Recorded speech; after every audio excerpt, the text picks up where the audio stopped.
Hi, this is Matt Welsh from Spiritual Media Blog, and today I'm here with Deirdre Hade and William Arntz, author of the Not So Little Book of Surprises. Will and Deirdre, thanks so much for being here with us today.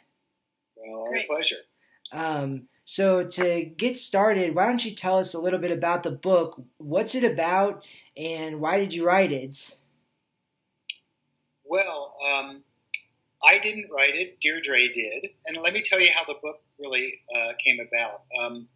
I am a filmmaker. I made the movie What the Bleep Do We Know?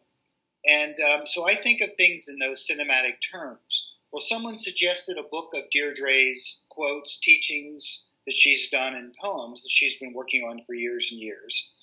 And they thought that someone could take quotes and put them in a book, maybe with some pictures. And I thought about it for about a day, and I thought, that's something I could do, and I would like to do it.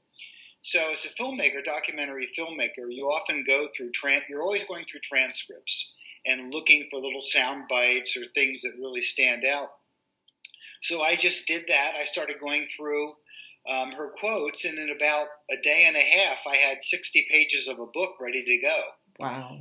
It was kind of wow on our end, too, because I didn't really think it was going to happen that quickly. And I came up with the notion of the little book of surprises. And part of that was because I know with a surprise, a lot of things happen biochemically for someone. Your blood changes, your brain chemistry changes, neuroplasticity goes up, and you can suddenly learn new things. So it's like, oh my God, a surprise is a doorway to transformation. And I'm reading her quotes, and a lot of the things she says are surprising. Okay. And they're surprising in that, for me, some of them are things that you've heard before, but you've never really heard it put that way. She's a very interesting way to language things that make you sort of stop and go, wow, I never thought of it that way. So I just called out these quotes, and then we were going to source some pictures to go with it. And she said, well, I have a friend and someone I've been working with for years, Andre Valog, who has all these photos. Why don't you see if he has any you could use? And I said, okay. So I go to Andre's website. He's got 3,000 photos. Wow. That's what I said. Wow. So it's like, oh my God, they're. And then Deirdre said, well, now let's make it more of an art book. I mean, it's just his images and photos and my poems and teachings. So basically there I was like the chef that had everything, all the ingredients were just sitting on the table. And so I put them together, and 3 months later we had our Not So Little Book of Surprises. That sounds like kind of an incredible journey, and one thing led to another. Yeah. At the speed of light. It's here, and I'll tell you, well, yours is right here. Oh, that's a great cover. I really like that. So now I'm curious, what were some of you said you got these quotes and these poems. What were some of the quotes and the poems about, and what stood out to you when you were reading them? Well, what stood out to me, I have a sense of humor. If you saw What the Bleep, there's parts that were funny, right? And I think the thing should be entertaining. And I think often a lot of spiritual type works can get kind of heavy and ponderous, and you think you have to be serious and talk like this and knit your brow and all that kind of stuff. And so like one of the quotes was in the book, it goes, that mystical world, that's the chrysalis. That's the place where you transform. It's the chrysalis of becoming undone. But when you go into the chrysalis of becoming undone, you better have your ducks in a row, because otherwise it's going to be like splat on the windshield. I'd never really heard it put that way. And I read it, I'm like, yes, that's absolutely right. If you don't have your ducks in a row and you suddenly go into these advanced mystical states, it's going to be splat on the windshield. Or maybe, wandering down the street. Here's the ducks. Oh, that's great, because that was going to be my next question, is if we could see some of the pictures. But that's perfect. That is a perfect picture, and that really, that's wonderful. So that was kind of, when I would read that, I'm just like, again, I have a certain sense of humor, so certain irreverence. So when I saw that, not only did I like it, but I said, well, that's absolutely true. And that's something you don't hear of that much. People are always, trying to get people to go into advanced states and everything like that. But if suddenly you were to see the entire universe in all its immensity, your mind would blow up. So that's kind of why I picked some of the ones I picked. Yeah, so now that has me wondering about advanced states and surprises, but maybe we'll just start off with the more simple question. I mean, the thing that caught my attention was the word surprise. So, I mean, I'm just curious, how can a surprise be an opportunity for growth or spiritual transformation? Well, for one thing, real transformation always comes as a surprise. No matter how well we're prepared for it, no matter what we think it's going to be, when we really have that aha experience, it's a surprise. We're like, oh, I didn't know this is what it felt like. I had no context to even know what it would feel like. So surprise is transformation. And Will is going to talk a little bit more about surprise. It really was his concept once he read all my work. He said, wow, this is surprising. This causes surprises. But in my work, working as a healer and a mystical guide for thousands of people around the world, what I've really, really learned is that we want that element of surprise because that's what wakes us up. That's what gets us engaged. Like if you throw out something and someone doesn't expect it, people wake up, they're alert. Sure. And when that state happens, we learn the best. So part of what the work I've created does is I do what I call a radiance journey. And that's a deep journey into the frequencies of love, transcendence, expansion, one with all things. And people always at the end go, that was so surprising. I went to this crystal cave and the earth, how did I do that? So surprise really is, for me, a core element for all of us waking up and being excited about the journey of discovering who we are. Sure. And you mentioned your friend who experienced that sort of spiritual surprise. Have either of you had any examples of surprises that you've experienced in your own life? Oh, I've had it. Well, I don't know. You should tell some of yours because there's one quote also in the book where she says, someday it'll happen. Someday you will shut your eyes and the world inside is more real than the world outside. And that will really mess with your head. Yeah. That'll really mess with your head because those worlds are more real than this one. So, since Deirdre said that, because she's had that experience more than once, I'll turn the mic over to her so she can describe that. Okay, great. I was looking. Would you find the gates? I'll find. He's going to find the mystical gates. I want you to see them. Andre did really an amazing job of making this picture. Sure. And these gates are actual gates from Ireland that he took a photo of and then made it the mystical journey. So one of the surprises in my life was I was going through a very difficult divorce. 2 small kids, really thrown into the world and having to make my way and trying to navigate it all. So it was really a hard time. And I had heard that if you read Psalms from the Psalms 1,000 times, that there was an old saying that you would become enlightened if you read a Psalm. So I opened my Bible, and it fell on Psalms 91. And Psalms 91 is when you attach yourself to the Most High, God, the Most High, I will lift you above the difficulties, the scourges of the earth, and carry on the pinions of angels.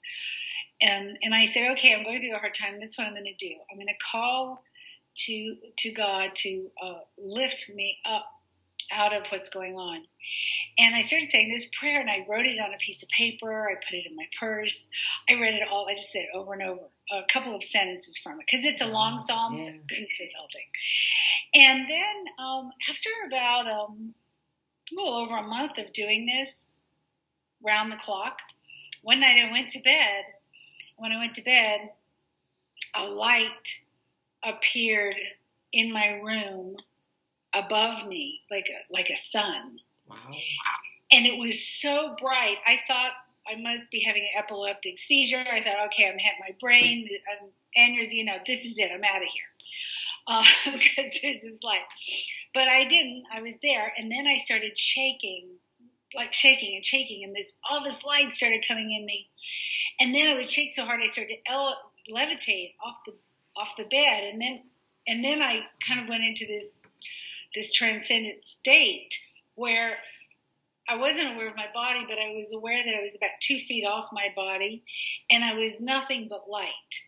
So this happened one night. I didn't sleep, and I woke up and I went, oh wow, that was weird. So I kept saying the Psalms, and it happened the next night, and then it happened the next night, and then it happened the next night. After 3 weeks of not sleeping, wide awake, my eyes just like this, I thought, I'm surely losing my mind. Surely my brain is probably going, I'm going to die any day. Baked. So I go to a psychiatrist, and I say, tell him what happens. And he goes, oh, okay, well, we're going to give you, he goes, in talking to you, you don't seem psychotic. You don't seem to be, you seem normal. Yeah. You drove here, you're functioning, you can talk in complete sentences. So he said, for some reason you can't sleep, we're going to give you some sleeping pills. So they gave me all these sleeping pills, and I said, okay, I'm going to take the sleeping pills. So I took the sleeping pills, and I'm very sensitive to drugs, so usually drugs a little bit.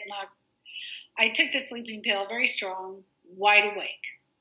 I took another, nothing, the light came, wide awake all night.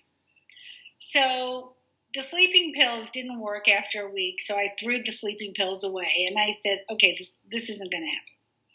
And it kept happening. And then I said, well, maybe I should see someone who might know something about this. And I found a rabbi who is a very mystical rabbi working with the Kabbalah. And I went to him. I told him what was happening. I told him I'd been reading Psalms like a good girl, 24 hours. And he said, oh, you are in the middle of a spiritual awakening. And Hashem has come to you because you called. Hashem, you called, right? I said, lift me into you who are most high.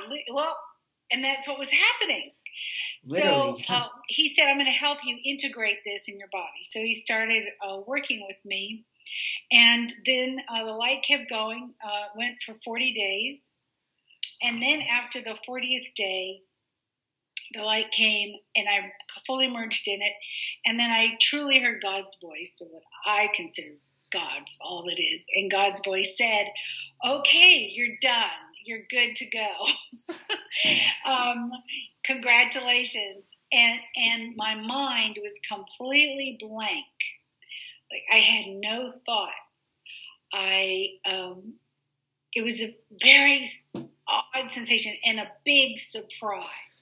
I felt really one with everything. I felt as though I didn't exist. I was like, who am I? Where am I? But I had no thought. I mean, I was like, okay, I was watching myself. Like, what do I do now? My kids were little. My kids ran in the morning and, Mom, time to go to school. I told them what was going on, and I said, I'm sorry, but I don't know what to do. And my son said, well, the first thing you need to do is give us breakfast. That's what you usually do in the morning. Sounds like a thing a son would say. So anyway, I started to incorporate this light, and that was really my experience of at least a kind of enlightenment that hasn't gone away. I started doing my work after that, my healing work, and things just grew. So that for me was an experience of surprise. Yeah, that's one hell of a surprise. That's exactly right. So yeah, I mean, what sort of impact did that have on your daily life after that experience was over? Well, it had a very big impact. One thing was I felt this incredible, overwhelming love for everything and everyone. I felt this sense of non-judgment. I remember driving through Venice, and Venice was a lot of drug addicts and a lot of homeless kids. And I just remember looking at them, and I was like, oh, we're the same. And I remember seeing them and saying, nothing's wrong with them. They're just living their karma. There's nothing wrong. It's all perfect. And I really looked in the world. I said, well, there's nothing wrong. It's all as it is on our journey. It's all as it should be. We're just simply all on a journey. We're all souls. So I had this deep sense of union, of compassion, but not compassion like, oh, that poor person. Compassion of like, wow, we're all in this together. We're all the same. But there's a joy in it. And if we could just see the joy in this perceived struggle that we exist in because of the way our mind is, wow, the joy could be exhilarating. I felt high. I felt happy.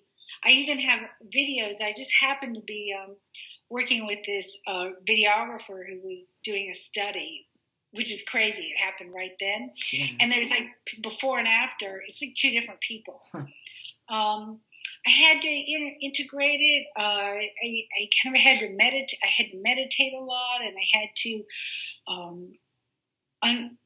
to, okay, how am I going to live now? And that's when, God told me to start working with people, giving healing sessions, sharing the knowledge that I'd been given. So that was a big adjustment because I kind of had to come out. My friends were like, oh, we didn't know you did this. They were like, well, who are you now? Sure. So there was an education. Right. No, I mean, what I'm hearing from you, this carrying this sense of peace and joy with you and with everyone wherever you are going. And I'm wondering, you mentioned finding joy in the struggle. What advice would you give to people out there today who are struggling, but they want to experience that sense of joy or peace and they haven't found it yet? How can they find that joy in the struggle? That's an excellent question. And that really is a question we're all always looking for.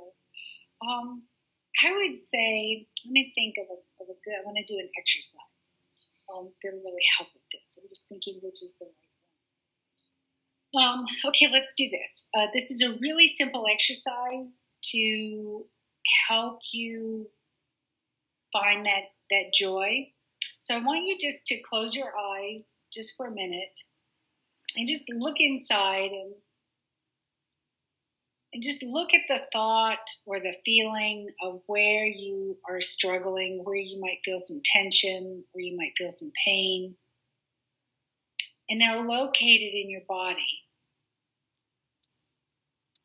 Just see where it is. Okay. Great. And once you've located it, I want you just to gently watch your breath. Just very gently. Just become attuned with your breath.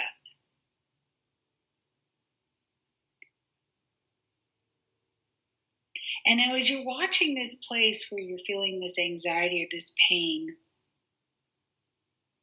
I want you just to say to yourself, just repeat after me, I am perfect just the way I am. I am perfect just the way I am. I I don't have to change anything.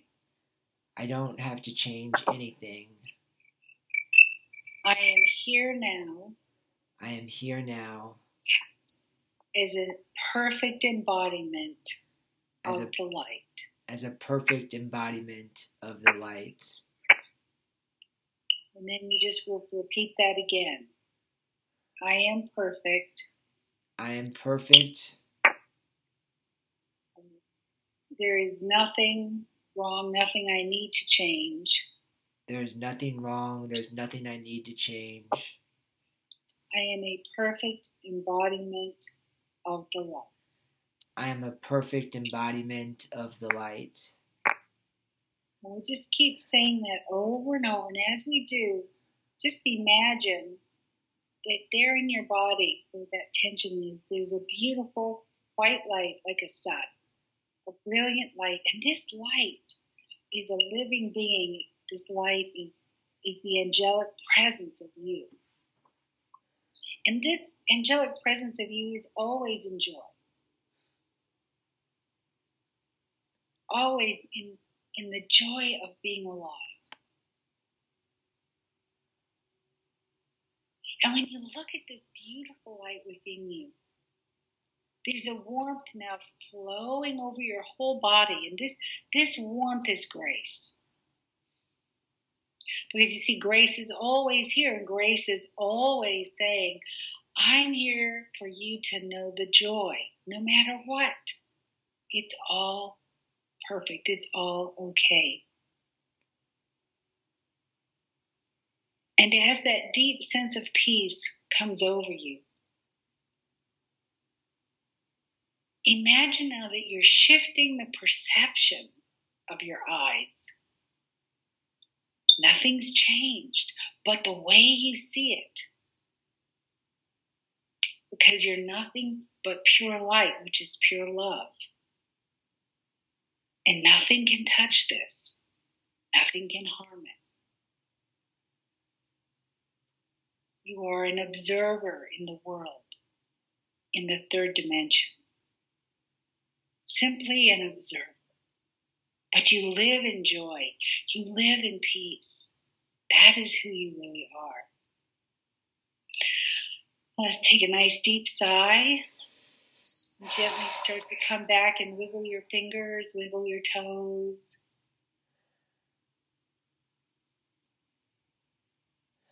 Great.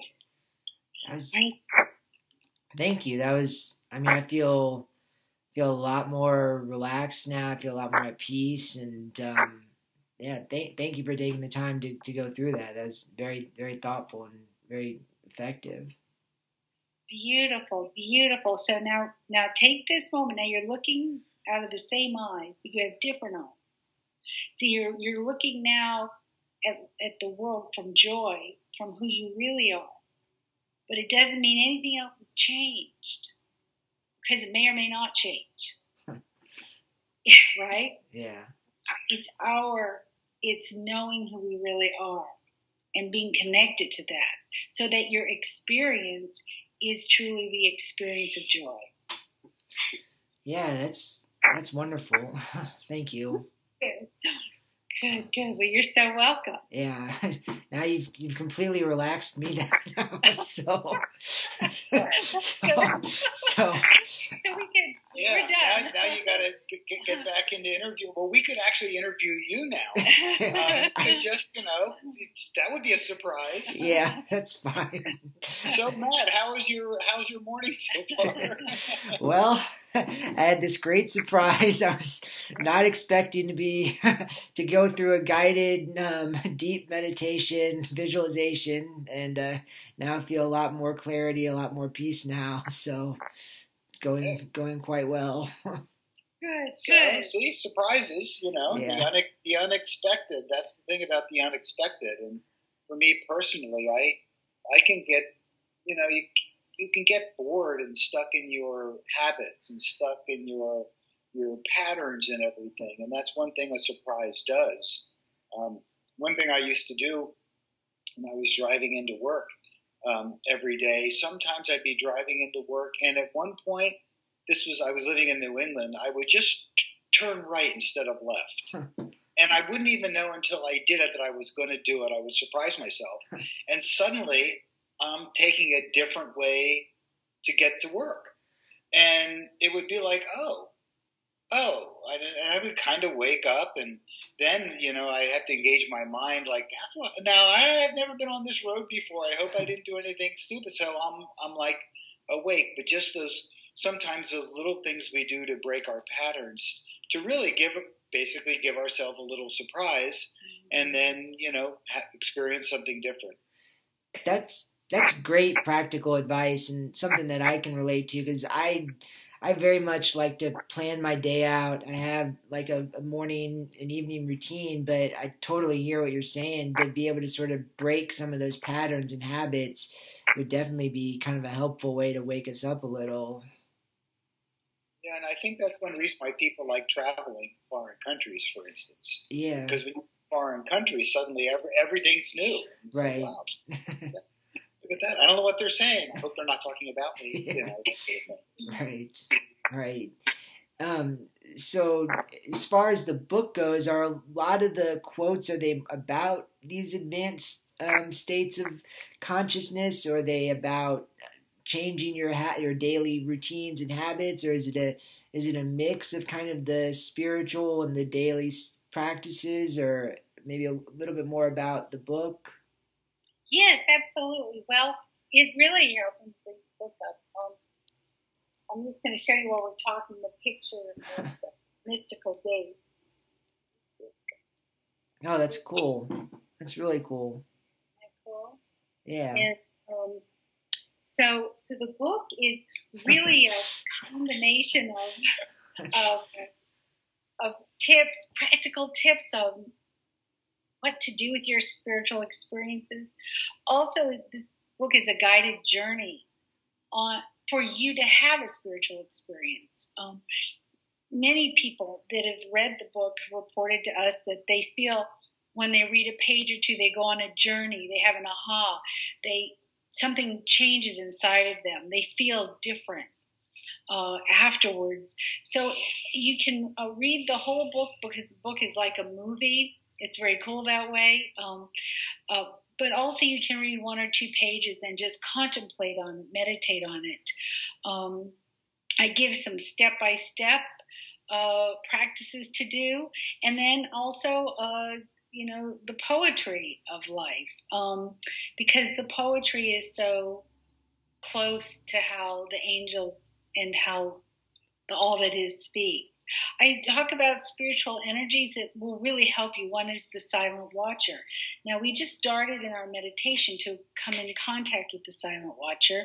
We felt that presence come over us. And the Silent Watcher is an ascended being of yourself that is the key to enlightenment. Because one needs to be in the Silent Watcher to be able to shift one's perception out of the struggle. So it's like, even though there is a struggle, it's like you're not really in it. You're passing through it. You're in the world, but not of the world. And that's the spiritual experience. And I want to encourage everybody to really embrace living your life in the spiritual experience.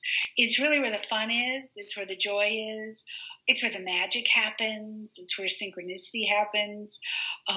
It's not exactly promoted mainstream in the world.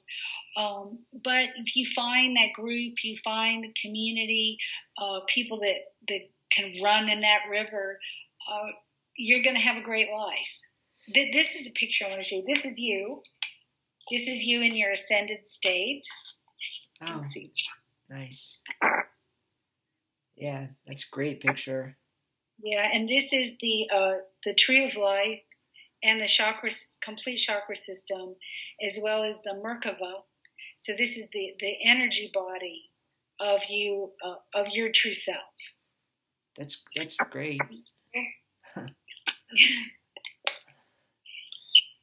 One thing I like about the book is it's very trippy, you would say. I grew up in the 60s, so that's languaging. So, yeah, it's very trippy in that some of the things you read them, you're like, wow, that is far out. Another thing just to mention about the poetry, when I was first thinking about this, immediately in my mind, I thought about this poem that Deirdre wrote, 2 years ago. It's called In the Honey Jars. And it's this long lyrical poem that the first time she read it to me, I loved it, and I wasn't sure what she was talking about, but I knew it was wonderful. So it's something about it. So that really is the spine of the book. It's scattered throughout the book to give the book a certain continuity. So it's not just a quote here, a quote there, a picture here, a picture there. Like a film, you want to have an arc where it's like a beginning, middle, end, and that forms it. And part of the reason to put the poetry in a book like this is the poetry is really the closest in languaging to the mystical experience. Like, when I'm giving you directions on how to get somewhere, there's not much about the mystical experience. Turn left here, go down 3 blocks, you'll see a traffic light, make sure the traffic light is green, go through it, et cetera, et cetera. But the mystical experience it doesn't make necessarily logical sense, like floating above your bed. It doesn't really make sense. So, and poetry often doesn't make sense. There's a combination of words such that it evokes a feeling or a sense of something that you can't quite explain. And so it sort of often will deal in the paradoxes of like the hot, cold at the same time. I was freezing and the warmth was burning me, that kind of thing. The poetry really is a way, and instead of talking about the mystical experience, the poetry can sort of take you there. And it's really in languaging the closest to it. So that's why the poetry is such a big part of the book also. That's great. And I like how you explain that, because when you talk about a spiritual experience or a mystical experience, for some people it might be experiencing that light, but for others it sounds like what you're saying, it might be having an inner feeling or an inner experience when they're reading poetry or something. Is that accurate? Yep, that's it. That's it. And sometimes it'll evoke a feeling that you can't even describe. You're like, oh wow, that's something. If you were to say, well, describe it, you'd be like, it's pretty much indescribable. Right. And that's what, and often when you read people who have had these amazing mystical experiences, when they come back, people, because I interviewed some people in my filmmaking days about this, and you say, well, can you describe it? And they do this.